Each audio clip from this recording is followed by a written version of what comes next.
నీ ప్రవర్తన అంతటి యందు ఆయన అధికారమునకు ఒప్పుకొనుము. సామెతలు 3:6.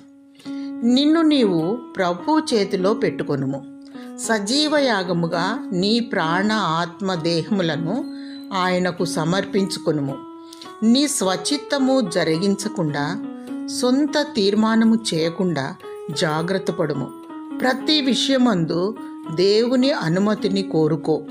నీవు దేవుని ఆత్మతో సత్యముతో ఆరాధిస్తూ మనసంతటితోనూ బలమంతటితోనూ దేవుని మహిమపరుస్తూ సమాధానమును కోరుకో.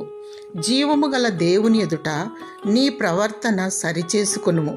ప్రభువైన యేసుక్రీస్తు నీకు అధికారిగా, యజమానిగా మరియు ప్రధాన కాపరిగా నీకు తోడయుండి నిన్ను జీవపు బాటలో నడిపించును. భూ సంబంధమైన వాటి మీద మనసు ఉంచుకొనక పైనున్న వాటిని వెతుకుము. ప్రభువు రాకడ వరకు సత్యవాక్యమును చేపట్టి వేచి ఉండుము. దేవుని అధికారమునకు లోబడి ఓర్పుతో విజయమును సాధించుము. దేవుడు నిన్ను పరలోకపు దీవెనలతో నింపునుగాక.